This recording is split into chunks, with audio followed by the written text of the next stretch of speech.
Welcome into AWA Unleashed. We are the preeminent AWA video stream and podcast dedicated to the Old American Wrestling Association. As you can see on the screen, my name is Chris Tubbs. I'm one part of it. It's one of our favorite shows because this is a show that answers the questions that you guys want. And I don't know those answers because I wasn't around. I wasn't a guy, but I know a guy who knows a guy, and that guy is Mick Karch. How you doing, Mick?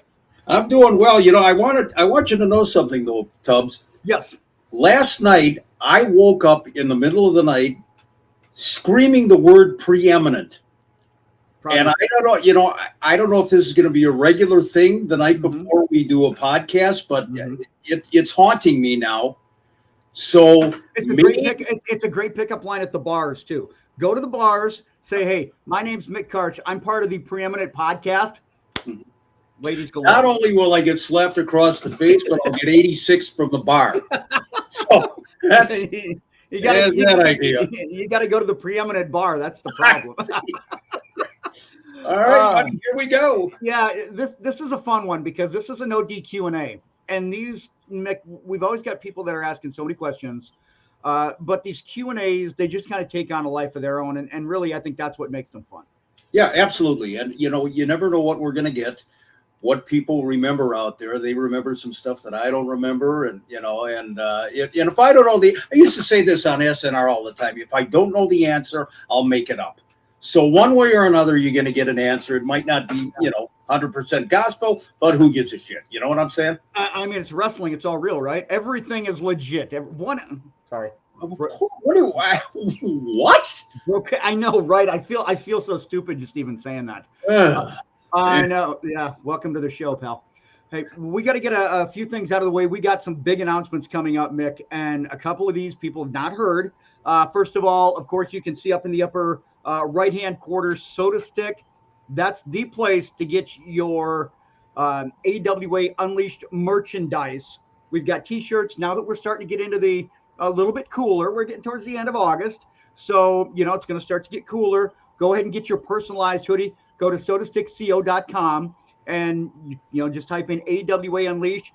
You get the black hoodie with the white lettering. You can put your name on the hood. It's really cool.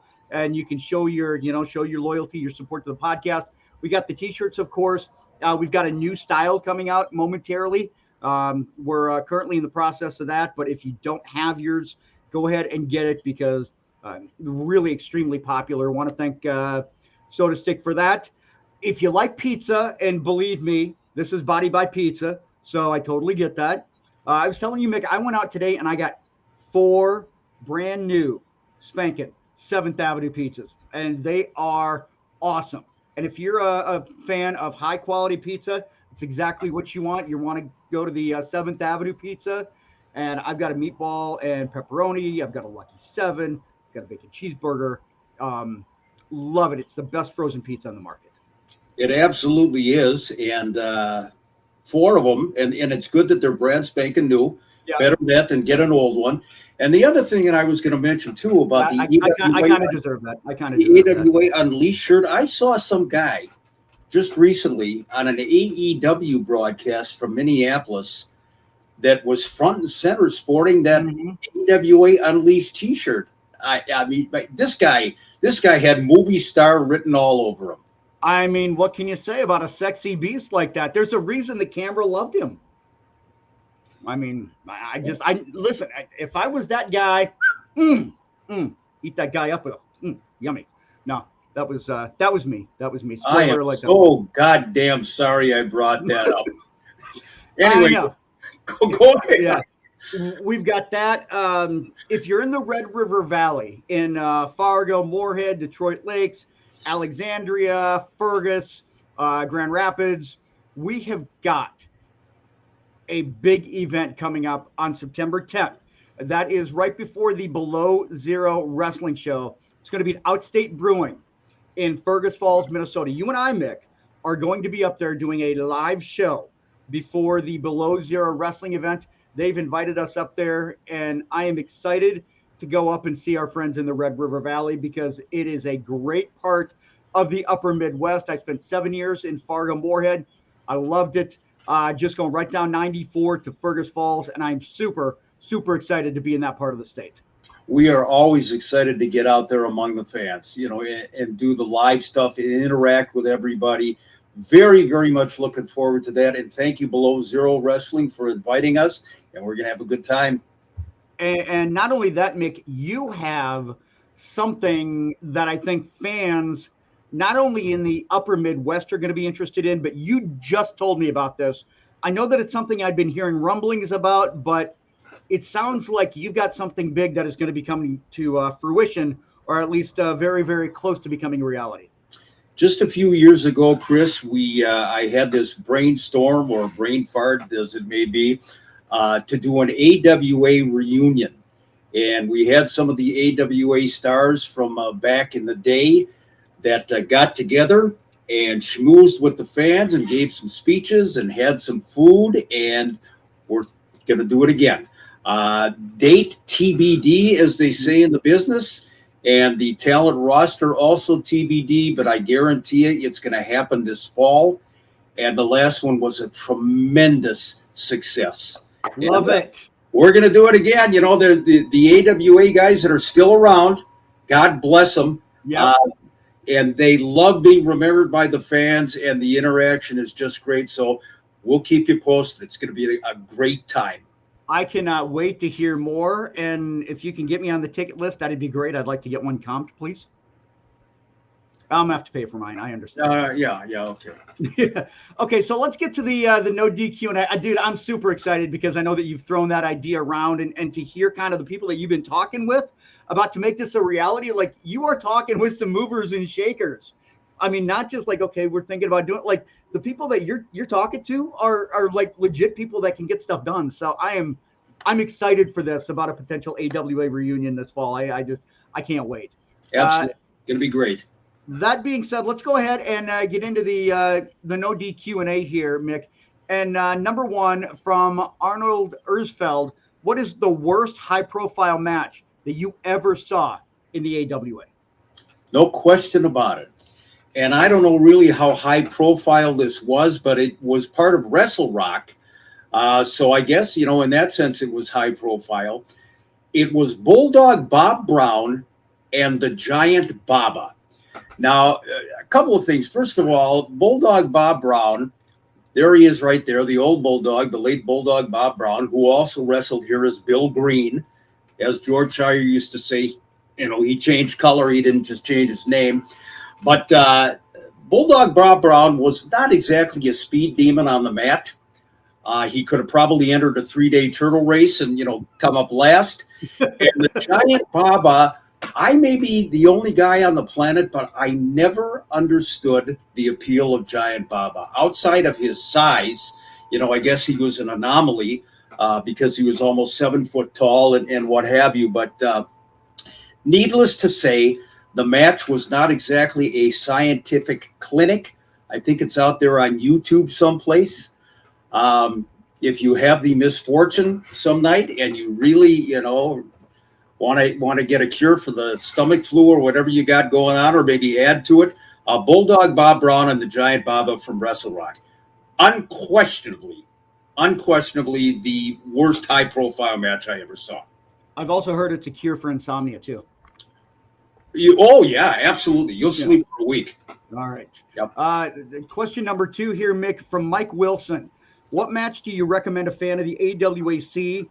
He only saw the final 5-ish years and is looking for some recommendations. Wow. I would say, and I don't even know if they're out there, if you can look at some old Billy Robinson and Nick Bockwinkel footage, to me, those matches were absolute clinics, classics. Even the wrestlers who would watch from behind the scenes, behind the curtain, would say, my God, they're laying them in. Talk about working snug. Robinson and Bockwinkel, there's Billy giving Nick the old Beal throw there. Just sensational matches. I think they were the best series of matches that Nick had in the AWA. I've always said, too, the Jerry Blackwell babyface turn in that. I was going to ask about that because that seems to be one that we have turns, heel to baby, baby to heel all the time, but that seems to be one that that seems to be the one that everybody brings up. There's Big Jerry, and I'm telling you, it was so red hot, and this was built up over a period of weeks where the Sheik's army was turning on Jerry Blackwell, and they finally did it when he won the $100,000 Battle Royal in St. Paul.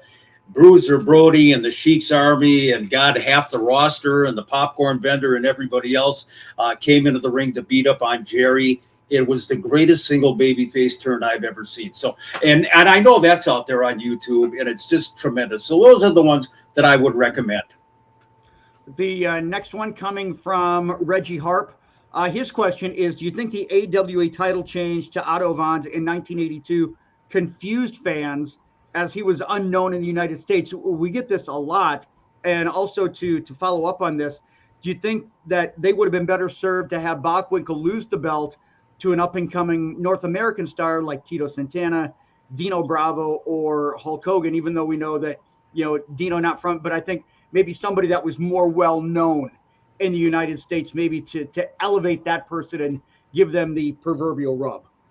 Well, the title change, first of all, as far as being confusing, it was very confusing to me that it happened because it came out of the blue. And we've talked about this before on the air. Even Bobby Heenan was not clued into the fact that Otto Wanz was going to defeat Nick Bockwinkel back in August of '82 for the championship. There's Big Otto later on in his retirement years, the late Otto Wanz. I would say this to Reggie's question, as far as the other guys that might have been given a run with the title, I don't know that had Otto Wanz not offered Vern Gagne $50,000 at the time for that brief run with the championship, I'm not sure that there would have been a title change on the immediate horizon for Nick Bockwinkel. I don't think it would have happened. I don't think Hulk Hogan was going to be getting the title. We've talked about that many times before. I think this was just one of those deals. Otto Wanz wanted the rub from the AWA. He was going to be going on tour in Europe. He wanted the prestige of a championship. Mm-hmm. So he slipped Vern a check for $50,000, and the rest is history. As far as Dino Bravo carrying the strap, I don't know. I like Dino. I don't know that he would have been, my first choice. Yeah, I don't see Dino Bravo as world championship material. No, quite at that level. Right. I mean, yeah, exactly. I think Dino was great for the role that he had here in the AWA, feuding with Blackwell and so forth. Tito Santana, I think, would have been a good choice if they were going to give the title to another up-and-coming guy. Tito's phenomenal. But again, the whole thing centers around Otto Wanz buying the championship. Money, yeah. Yep, just for a couple of months. Was that well known? Like at the time, was it well known that Otto Wanz paid for the title, so we didn't know about all of this until the quote unquote kayfabe era was broken? Yeah, I think so. I think again, if Bobby Heenan didn't know about it, then nobody knew about it. I mean, it was basically Nick and Vern and Otto, and that was it. So. Not the greatest day in AWA history, I would say. Does that happen often where people would make a pitch to be like, hey, I'll give you X amount of dollars if, you allow me to hold such and such a title? Was that common now looking back? Have you heard other stories, or is this just an isolated incident? I don't know if I've heard stories along the lines of buying a title. I know that favors were done, among promoters and among wrestlers, maybe different territories had some kind of an agreement, give this guy a run with the championship for a month, and then we'll do the same for you down the road. But it was really the first time that I heard specifically about somebody coming in and saying, here's cash, give me the title for, a couple of months. All right, let's go to the next one here, Mick, from Danny Redmond. He said, to me, one of the most menacing wrestlers that ever lived was Ox Baker. Now, I know he was pushed harder in Chicago than Minneapolis. Any reason Ox never got rolling in the AWA as a whole? That is a very good question. Because when I think of like heels and menacing guys that had that look, Ox Baker would have been at the top of that list. It's interesting. When Ox first came into the territory, he was kind of a an anomaly in the sense that he was this big killer guy, but he was doing jobs on television in the AWA. And then eventually he came back, but still it was not any kind of a major role. And of all the guys in the wrestling business, like you said, Chris, who had a menacing look about them, who more than Ox Baker? And Ox was over huge in Chicago, for Bob Luce. He wrestled a lot for Dick the Bruiser in the Indianapolis area. But for some strange reason, he just never caught fire in the AWA. There he is right there. Big Ox Baker passed away just a couple of years ago. You talk about an over-the-top personality. Mm-hmm. Like, if you saw Ox Baker at Cauliflower Alley Club, I mean, you could hear Ox down the hall and, out onto Flamingo Boulevard and what have you. When he came back to the AWA for his last run, he was actually managing the Russian Brute back in the day. And sadly, that was really at the end of the AWA run, kind of went nowhere. I do not understand for 1 minute why Ox Baker didn't get the push, unless he just wanted to stay in Chicago and Indianapolis. I don't know. Kind of to follow up on those lines, were there a lot of guys that were booked differently or that got over in Chicago than didn't in Minneapolis? Because, I mean, if you look at the two geographically, you would think that there wouldn't be much difference because we're only, several hours away from each other. But was it common for wrestlers to maybe really be over or presented it a different way there, but it just didn't work here? It is. I mean, it actually happened quite a bit. Bob Luce kind of did his own thing in Chicago. Dick the Bruiser was way over in Chicago. I mean, just huge, where he would periodically come into the Minneapolis territory, not on a regular basis. Another guy that I would say, Ernie Ladd, as a big monster. Very, very successful in Chicago, especially later on in later on in his career in the heel days. The Legionnaires, Rene Goulet, Don Fargo, guys like this. So Bob Luce kind of did his own thing and had a roster of guys that just didn't do it in Minneapolis. Angelo Poffo was another one. Yeah. Perfect example. Angelo Poffo, Chris Markov, guys like this. So yeah, Bob did his own thing, but the big stars, the Mad Dogs, the Vern Gagnes, what have you, they were kind of staples on both sides of the coin. Okay, so they traveled well, is what you're saying? Yeah, absolutely. Okay, all right. Next one from Marvin Rodemaker. Hopefully, I got your name right, Marvin. Who would you say are the top all-time 5 legends in AWA history, not putting Hulk Hogan on that list? I wouldn't put Hulk Hogan on the list, period. Maybe top 10, I don't know. But, in the scheme of things, when I think of an AWA legend, it's somebody with longevity. It's somebody who has consistently filled the houses year after year and become kind of a household name. By all intents and purposes, Hulk Hogan was here for a cup of coffee. He was here for a few years, drew Boffo box office, but legendary, I don't know. This was a tough question. I saw this one, and this is as debatable as any question you're going to have about AWA. Absolutely, because I mean, you've got such a history, and it's the thing is, Mick, it's subjective as well, right? Because was it? Who did you enjoy the most? Who was the most entertaining? Who was the best wrestler? Who was most over? It's personal preference here. But I think the ones, and I already put Vern up there, and I know you can get into that here in a second. But I know that the ones that are on your list, are we talking just wrestlers here? Or, I mean, what is your criteria when you answer this question? Yeah, my criteria would be longevity, first of all, overall star power. And again, the most subjective part of this is, how did I personally enjoy him, or how did the guy down the street, so you can't really base your criteria on that. I think you have to do hard facts and figures. Longevity, popularity or unpopularity, how much money you made at the box office, sure. Overall star power. So again, very debatable. You could, and what's interesting about this, Chris, too, is when I was trying to narrow it down to 5. That AWA roster over the years, my God, you could have 55. You could have 105 guys. It was so stacked. Oh, because every era had guys I think that you could look at it, as being a staple.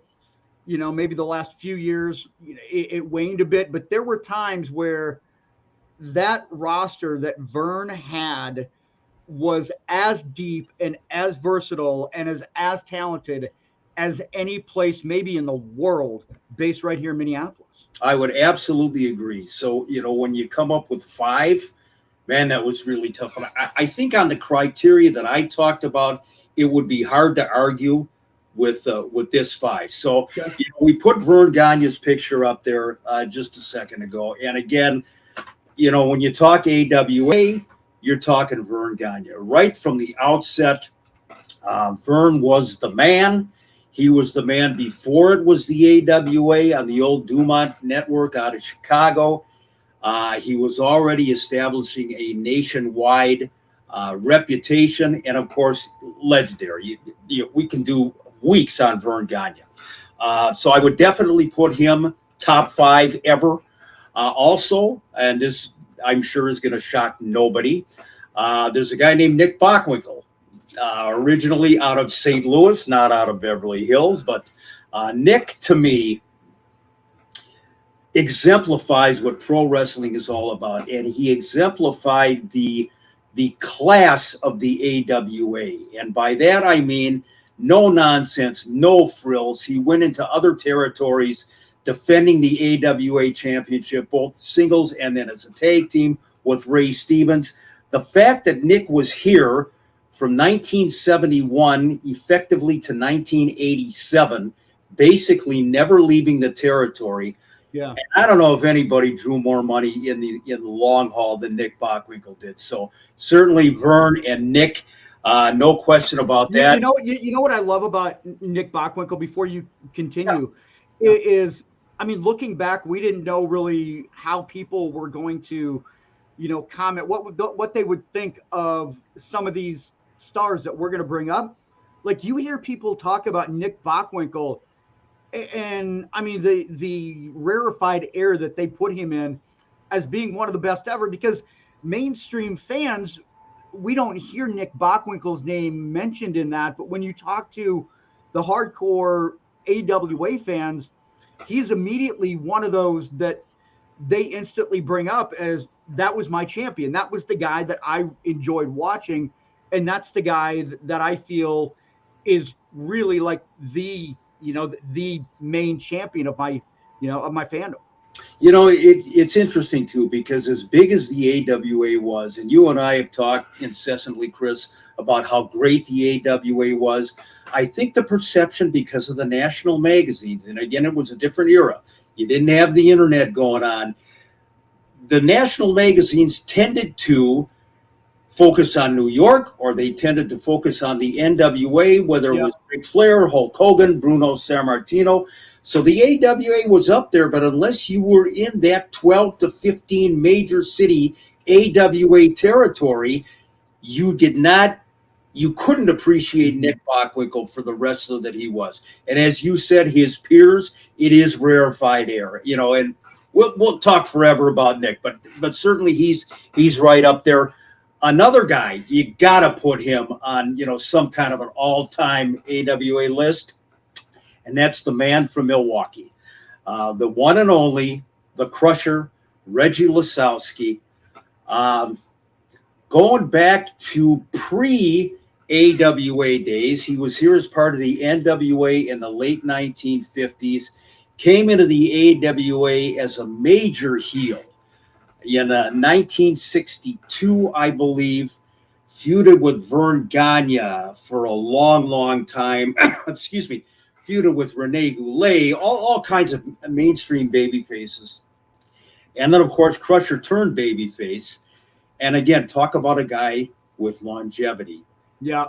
I mean, Crusher's here effectively for almost 30 years. On and off. So, excuse me, the man from Milwaukee, legendary. I don't think there's an AWA fan, no matter how old you are. When you talk about the AWA, whatever happened to the Crusher? Yep. And I mean, we hear, people like, hey, when you're doing things, it's Crusher Fest. Like we hear about Crusher Fest. We hear about, the statue in South Milwaukee. It's incredible how some of these guys that you talk about outside of maybe Vern hated heels and just beloved baby faces when you're in the same territory. That is really, really hard to do. The Crusher is legendary.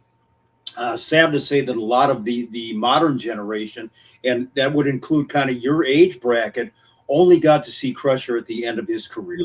Yeah. I feel like I missed out.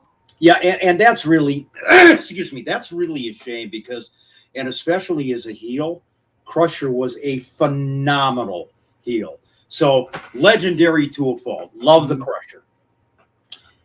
We're going to continue on now, and we've talked about this guy before many, many times as possibly, at least in my estimation, the greatest overall performer in modern day professional wrestling. And by modern day, I mean like from 1962, 1963 on. And that would be Bobby the Brain Heenan. Mm-hmm. And again, the generational situation, if you picked up on Bobby Heenan's career in the late 1980s, you would think of him as just a comic foil for Gorilla Monsoon. But if you watched Bobby Heenan work in the AWA, nobody ever got more heat than Bobby Heenan. Nobody. I mean, this wasn't even close. As a manager, as a wrestler, as a talker, it was the guy was second to none. And this is legitimate heat. I've talked about this before. The fans weren't just booing Bobby Heenan because it was the thing to do. They saw Bobby Heenan as a guy. As a snake, they hated him. They, and how many big tough guys would say, I could kick Heenan's ass. I'll go, He was that damn good. Nobody has ever been able to touch Bobby Heenan. Well, and what Heenan did, they talk about, you talk people into the building, right? That's kind of, he was one of the guys that could do that. And yet he was just smarmy enough and get enough heat to keep things going as well. And you can use him pretty much anywhere. The versatility of Bobby Heenan too, where you were telling me various stories where if somebody couldn't show up or they couldn't make the show, guess what? You slide Bobby Heenan in. And in some respects, the event or the match actually got better because of Bobby Heenan. Well, and if Bockwinkel tells you that, and Ray Stevens tells you that Bobby Heenan made the match better, even than they would have, then it's the gospel. Bobby was just second to none. God bless him, and there'll never be another one like him. No, you can't nowadays. All right, you can't replicate it. You're going to finish off the five, and again, it's all subjective, but how can you not talk about the AWA without talking about the guy from Canada by way of Algeria, by way of Omaha? Oh, yes. Our good friend, the legendary Mad Dog Vachon. Mad Dog started out again as not an enhancement guy, but he was an undercard talent in the AWA as late as spring of 1964 or 63 in that area. And all of a sudden, October 1964, October 20 to be exact, here's Mad Dog Vachon, and he's winning the AWA Heavyweight Championship of the World from Vern Gagne, like out of the blue. And then the storyline after that was, for months and months and years, Mad Dog is ducking Vern Gagne. He doesn't want to give him a rematch, so on and so forth. Excuse me. To a fault, as far as a heel, a major, vicious, spitting, gouging, scratching heel, nobody did it better than Mad Dog Vachon. And Mad Dog was probably about 5'9", 5'10", if he's on a phone book. But he's not a big dude. I mean, I think people forget he was not a big guy. No, he wasn't. And everybody says the dog was as tough as anybody that ever got into the ring. You didn't screw around with Mad Dog Vachon. And of course, when they turned him babyface and he had that feud with Jerry Blackwell for so many years, outside the ring, you wouldn't find a nicer guy. You would not find a nicer guy, Pussycat, than Mad Dog Vachon. God rest his soul. What a wonderful man. I've heard you mention him as a pussycat before, and I mean, you look at that. You look at that picture that I put up, and you would think there's no way that guy would make a nasty heel because he just looks so jovial and happy there. And it's like, I mean, there were bloodbaths that he was involved with. It was incredible. Mad Dog Vachon was one of those guys that could make the transformation from 1 second to the next. You know, you flip the switch and you're talking to Mad Dog in the locker room and it's like your best friend, you know, and then, you know, that you would have over to watch the football game and the lights turn on and doors open up and he's biting some guy's nose off. And again, every interaction that I had with Mad Dog over the years, I cannot say enough good things about him. So again, it was kind of a long segment, but those were the guys those are the 5 that absolutely have to be up there. AWA's greatest. Well, I think when you were talking about, you know, the best ever, you need to give a reason why. And again, it's all subjective, and I don't think we've ever had a 5-part question, but I appreciate the question from Marvin. From Matthew Hurt, if you could have picked a location for Super Clash 3, what location would you have picked? I think that the powers that be would have picked just about anywhere other than where it wound up in Chicago.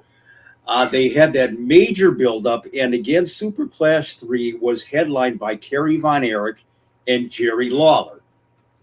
And it was a loaded card. It was on pay-per-view, an abysmal live gate in Chicago. Just horrid. I don't know. I wasn't in Chicago, so I don't know how the promotion kind of dropped the ball there. But it's legendary. Lawler claims he didn't get paid. Chavo Guerrero Sr. actually threatened Vern Gagne at Cauliflower Alley Club one year when I was there because Vern had not supposedly paid him for Super Clash 3. Where would I have chosen? I think the logical place would have been Dallas. And if not Dallas, then someplace Dallas or Memphis, right? I mean, Lawler or Van. I mean, because when you've got something like that, one of those two needs to have a home field advantage. And absolutely. The Von Erichs in World Class were white hot. I mean, their program, and I know it is an AWA, but I mean, wrestling fans know the Freebirds and the Von Erichs in World Class were as white hot in Jerry Lawler versus anybody in Memphis. You need to have it in one of those two locations. I mean, to me, that would have been a no-brainer because even if the rest of the card is absolute shit and doesn't get over, you've got that main event and you've got fans that are invested in at least one of those guys. I don't know if it was Vern's ego that got in the way and he just figured he would have to have it in a AWA town. It's interesting, Chris. You wonder if the fans in their mentality or the way they saw that never really accepted Jerry Lawler or Kerry Von Erich as AWA guys. That may have been. Yeah, I don't think they. I mean, I can't look at Lawler and Kerry Von Erich and say, well, yeah, these are two guys that are, you know, part of the AWA. They were part of a desperate attempt, but I mean, would maybe Vern have lost a little bit of his identity then going into somebody else's territory with a main card? Is that maybe could have been it? It could have been it. It's that old story, what was going on back then. All the promoters trying to work together, the big idea, you know, do these pay-per-views that we're going to derail Vince McMahon. Everybody's biting everybody's head off. And to this day, you know, Jerry Jarrett claims so-and-so. Vern should have handled the payoff for this guy. Vern used to claim just the opposite. This was Jarrett's guy. So it didn't work. But, you know, to answer the question basically right out of the box, either Memphis or Dallas, logical. You're going to have Von Erich and Lawler on top. That's where you hold. Yeah, absolutely. Let's go to the next one here from Sean Irving. Whatever happened to Chris Markov? Oh, Chris Markov, as Eddie Sharkey says, a tormented soul. Chris was a great veteran of professional wrestling, wrestled all over the world, literally. And was in the AWA on and off from the mid-1960s, came back again as late as the 1980s. Chris actually is a pretty wealthy guy. It's kind of a smaller picture there, but that is what was called the Devil's Duo. It should actually be the Devil's Trio. On the left is Angelo Poffo, the father, of course, of Macho Man Randy Savage and Lanny Poffo. In the middle there, with the 1950s rock band look, is Bobby the Brain Heenan. And then to the right of the screen there is Chris Markov. Chris was a great veteran, great heel, a tormented soul to be sure. Chris always, poor guy, had a chip on his shoulder, never liked to finish or, whatever was presented to him. But he's very wealthy. He owns some land here in the state of Minnesota, the Twin Cities, owns some apartment buildings, lives here in the summertime, and then goes down to live in sunny Florida in the wintertime. So Chris is living the life of Riley, but another great guy, great talent. And it's great to hear that, guys, kind of like when we talked to Mike Moran a couple of weeks ago, the guys that have been able to, they were successful in one part and then they move on and they're successful in another part, because sometimes that's not easy to do is kind of move away from the business and do something else where you don't feel like that's your identity. And it's hard for some people to do when you get a little bit later on in life. A lot of the wrestlers from back in the day, and I won't mention any names because that's, more personal stuff, they blew through their money. They didn't save a dime and had nothing ready at the end of their careers. Then you look at Abakwiko, who went into the insurance business, and Markov in real estate. Larry Hennig for years and years owned a real estate company and then got into the auction business. So, some of them planned well, some of them didn't. But Chris Markov he's riding high off the hog. Good man. And I know that's somebody that I know you've talked about getting on, and other people have asked about wanting to get him on the show. And I think it'd be great to get him on. Let's go ahead and continue to move on here from John Hull. Could you discuss the career of superstar Billy Graham? He remembers him to be a bully, muscular type heel, but he didn't spend much time in the AWA. Wanted to know if Billy Graham is his real name, and if he took the name because of the popularity of evangelicist Dr. Billy Graham. Well, number one, no, his real name is actually Eldridge Wayne Coleman. And he went by Wayne Coleman. He kind of dropped the Eldridge. He great athlete, played football in the Canadian Football League, I believe for Calgary and Montreal. And there's a very small picture of superstar. Almost looks like he should be a game show host. But that's a superstar Billy Graham as Wayne. Is that Superstar Graham or is that Gene Rayburn? I can't tell. Exactly. All he needs is that microphone. The long microphone, yeah. 15-foot stick. But Billy Graham, he got hurt playing football and then decided to get into professional wrestling ranks. Actually went to that old dungeon, Stu Hart's Calgary area dungeon, and transformed into a professional wrestler of great note. Legendary Superstar Graham. That's the Billy Superstar Graham. That's the one we know. No, there we go. I believe I did read that he took the name Billy Graham from the Evangelist. I don't know if that's true or not. It's one of those old wives' tales in wrestling, but sure. Certainly he was a trendsetter. And I don't think there wouldn't have been a Jesse the Body Ventura without Superstar Billy Graham. And Billy is a very controversial figure these days. He's on the internet, and he's got his own website, and he pulls no punches. If he doesn't like something, he's going to tell you. Sometimes he's 100% spot on. Other times you look at it, you think, oh my God, this guy's full of crap. He's living what we call that ZFG life. 0 fucks to give. There you go. And he's had some health issues over the years, but legendary in the business. Absolutely. Superstar Graham. Wayne Coleman. Here's one. It's not necessarily AWA, but it's more towards you, Mick. In all the interviews that you've done over the years, have you ever had the opportunity to interview Ric Flair? No. I came close, and I think I've talked about this before. This is Twin Wars 90. You remember that event, Chris, when they brought Brian Pillman and Ric Flair in, and this, again, was an AWA attempt to collaborate with the NWA, and there's the H is the way we would like to remember Nature Boy Ric Flair, as opposed to what we've seen recently. Right. Anyway, we're going back to 1990, and they brought Flair in to wrestle Brian Pillman, and I actually was going to go down to the building and interview Ric Flair for Saturday Night at Ringside. Well, I talked to Rick prior to the show. He said, catch me afterward. We'll talk a little bit. And, he had the Minnesota connection.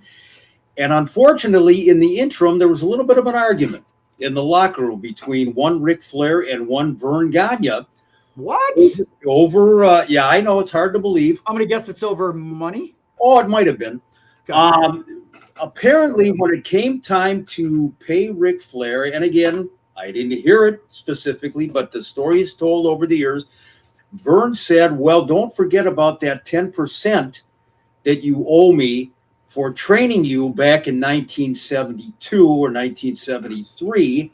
Oh, boy. Yeah, and basically Flair said, screw you, Vern, grabbed his Halliburton and left the building. So that was as close as I ever got to actually interviewing Ric Flair. And, once again, Vern and money and the talent, it's that old, the old quandary. Do you continue to pay a guy 10% of your earnings for the rest of your life when he hasn't booked you in 30 years or 25 years or what? Well, and I mean, we hear stories. I mean, you and I have heard stories just as recently as when we were down at Waterloo about some of the money issues that may or may not be going on with one of those said individuals. And you hear it from both sides, and you're like, I just can't believe. To me, it's a foreign concept to have these sort of issues over money when all of this should have been taken care of up front contractually. And then you hear all of this stuff kind of after the fact, and you're like, you got to be kidding me. And I mean, it does seem a little underhanded if indeed you're going to go back after the fact. And again, we don't know what's true to say, okay, oh, by the way, yeah, you owe me 10% on this. But again, based on what I know, both parties could be at fault. But again, we don't know anything. Well, and you hit the nail right on the head. Get all this stuff on the table ahead of time. And because it wasn't, it sounds to me like Vern, at the last minute said, oh, yeah, because I can't imagine if Flair's going to walk out with his Halliburton at the end of the night when he's asked for that 10%, he would have never agreed to that in the first place. That would have been taken off the table. So, how many times has it happened in the wrestling business, not only, in this situation, but where a promoter promises a guy he's going to give him, X number of dollars, and then the guy comes for his payoff at the end of the night, and the promoter says, well, the house was a little light, or the poster money didn't come in, so unfortunately I got a docket $250. So it's the business. Yeah, unfortunately, that's kind of what we hear. Yeah, I'm hopeful that things have changed a little bit over the years, that things aren't quite as scrupulous as they used to be. This one from Scott sorry about that, Scott. Why didn't the AWA feature more midget matches? I know that this is a touchy subject, and I'm glad that it's just the two of us, because otherwise we would have hell to pay right now. I can guarantee that. But why were there not more of them? Well, there's so many things we could say. There was a small window of opportunity, or it's just a minuscule problem over the years. All that. Oh my God! We won't do that. And George Shire is not here. God bless him. George would do an hour on his own on how much he hated the midget matches. Can we get a picture of perhaps the greatest midget wrestler of all time up there? Yes, ladies and gentlemen, we are going to have a picture of him. Boy, he is small. I mean, and that built to scale, I think. Oh, wow. See, okay. Well, just for that, I'm going to bring it back up. Oh, just for that, I'm going to bring it back up. See, I'm going to show him twice. Oh, there he is. There he is. Let me make it larger.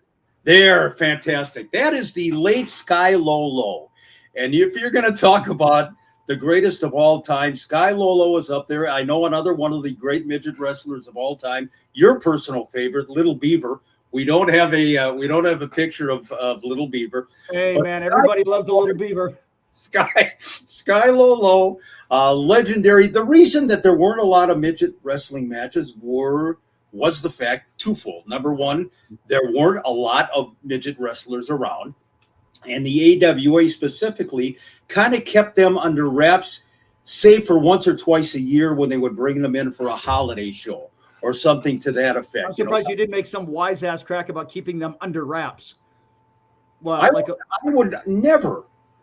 I wouldn't stoop that low to do something like that. You wouldn't stoop that Skylo Low? I wouldn't stoop that Skylo Low. And another thing, the one thing that I have to agree with George about the midget wrestlers, they were an attraction for the kids, yes. But if you were a pure professional wrestling fan, this was nothing but pure comedy.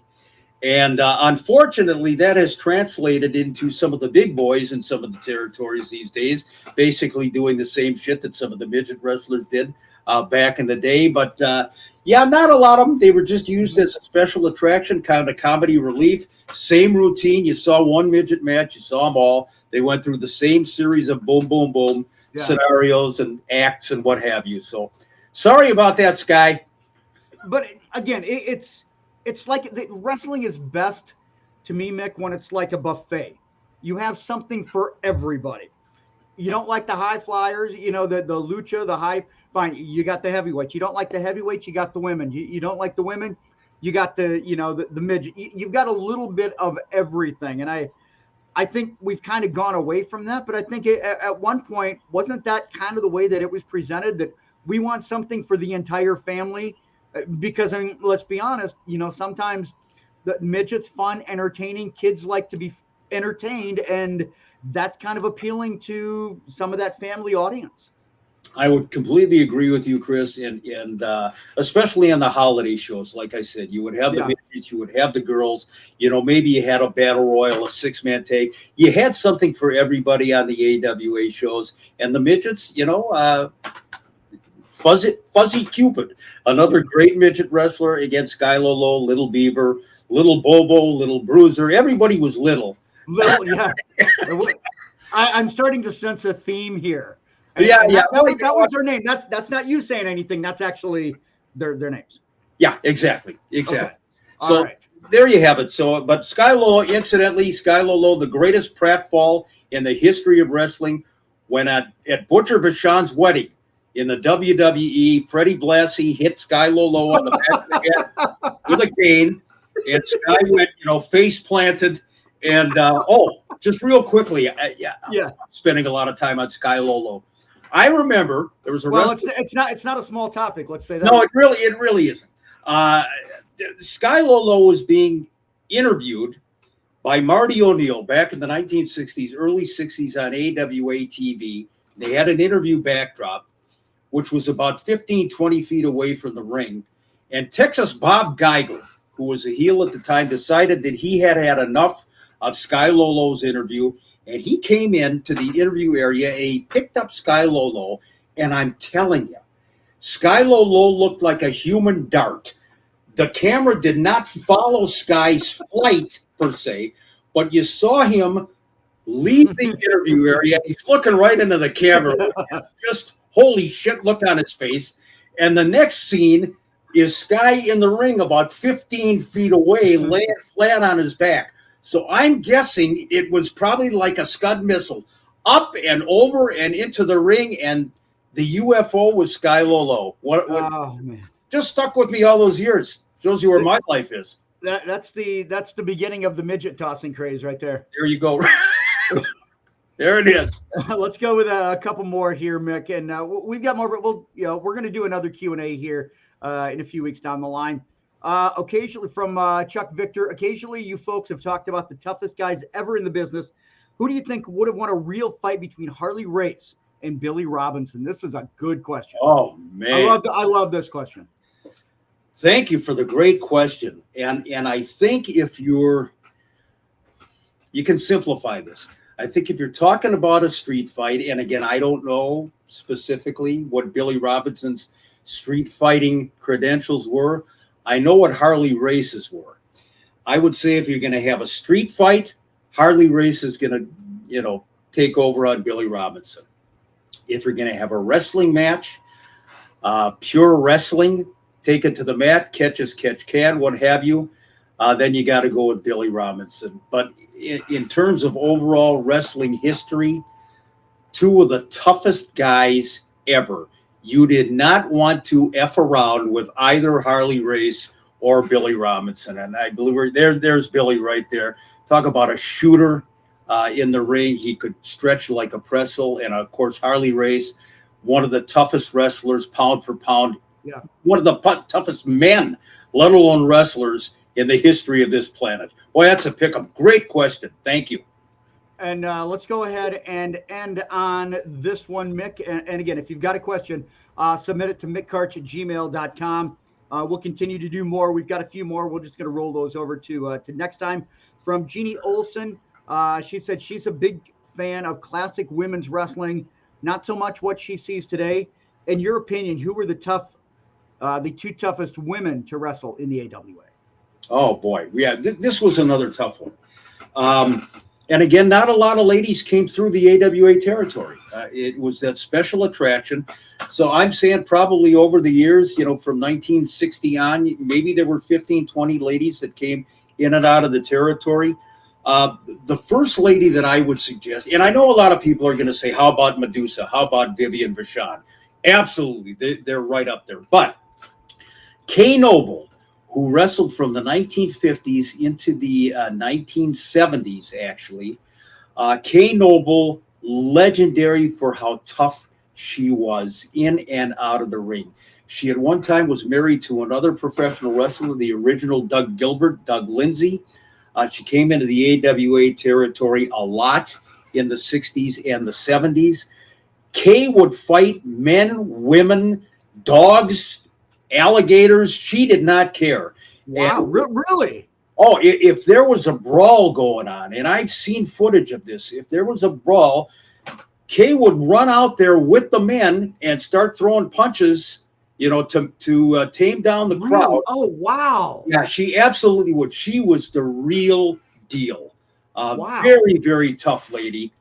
Passed away many, many years ago. I had an opportunity to talk with Kay at Cauliflower Alley Club, going way, way back. Great lady, but man, she would fight to the death, no question. She'd throw them. The one that I would say has to be the toughest, and I've heard this over and over again from her peers, was one Sherry Martel. And Sherry, there she is pulling her own hair out for a change. Sherry Martel, legendary not only as a wrestler, as a manager, as a personality, but Sherry was not afraid of anybody. And I'm talking man, woman, or beast. She was so very tough. And I've talked to her peers. I've talked to a lot of the women that Sherry wrestled against. They will all say, every one of them, you did not want to piss off Sherry Martel. She was a consummate professional. She certainly wouldn't, extend, beyond the boundaries. Yeah. She wouldn't deliberately hurt somebody. But if you screwed up a spot, or if you weren't cooperating with Sherry Martel, you were screwed. Was she known to get a little upset if somebody messed up a spot or something, or did there have to be a really good reason for her to kind of get to that point? Yeah, I think, Sherry was a unique individual from, my time associating with her. Sherry had a lot of highs and lows. And if Sherry was in a good mood, everything was copacetic. Everything was great. If Sherry was in a bad mood or came to the arena a little bit cranky, a little bit tired, and something happened that she didn't like in the ring, somebody was going to pay for it. And I've mentioned before, there's a guy that hosted a TV show in Minneapolis, a talk show in the afternoon. Vern brought him in as a special guest referee. Gary Lumpkin, I believe was his name. And he was a guest referee and apparently was not smartened up enough to what was going on during Sherry's match. Sherry didn't like it. And on the way back to the locker room, and I'm 2 feet away, she clomped her choppers into the arm of Gary Lumpkin as they were walking back to the locker room. Poor guy, he wasn't smart enough. It wasn't his fault, but Sherry was upset, and she bit the guy. I don't know if he had to go out and get a rabies shot afterward, but yeah, Sherry was the real deal. God bless her. Damn. Yeah, I stayed on her good side. I can imagine. Yeah, I as a matter of fact, Sherry one time told me something that I knew in confidence, and she said, if this ever gets out to anybody, I'm going to fix it so you never have kids or your wife never has kids. So from that point on, yes, Ms. Martell. Your wife could have kids, you just couldn't. That's well, you know what I mean. Yeah. No. All right. Hey, we're going to go ahead and wrap up the question part of it. We do have some more that we're going to go ahead and get to next time. If you got questions and you want some answered, go to Slick Mick Old School Wrestling. We've actually got an AWA Unleashed fans Facebook page. Go to that. But if you've got a question you want to ask Mick, go to mickkarch@gmail.com. Let's go ahead and give our shout outs here, Mick, and then we'll wrap it up here. Okay. My shout out is to a very, very good friend of mine. His uncle actually was the legendary Danny McShane. Dangerous Danny McShane, who wrestled and then, of course, refereed. I'm talking about my buddy Danny Damon, who's living the life of Riley up in the Michigan area. Danny, love you, man. You are a man among men, and one day we're going to meet. We're going to have a beer, and we're going to have a great conversation. So, shout out, Danny Damon. And I'm going to go to Tim Matfield at TJ Matt F on Twitter. A big supporter, loves the interaction on Twitter, so appreciate that. All right. One more time, want to thank you guys for everything that you've done. Go to Soda Stick. Right there, you can see in the corner for your T-shirt, for your personalized hoodie. If you want great pizza, it's 7th Avenue Pizza, no doubt. Best tasting pizza on the market. Again, I just got 4 of them before we started taping. I'm going to go ahead and make one here momentarily. One my ass. One. Well, I'm going to make one. Yeah, I got nothing. God, you pissed in my Cheerios there, Karch. Way to go. Well, let me say this. We do have some fun things coming up. Number one, we've got a show coming up in Fergus Falls, a live show on September 10th.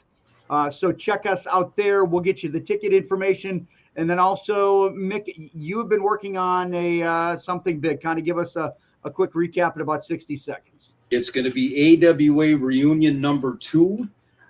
We don't have the specific date or time yet, but it's going to be fun. We are working with some people here in the Twin Cities area involved in the wrestling community to try to put this all together.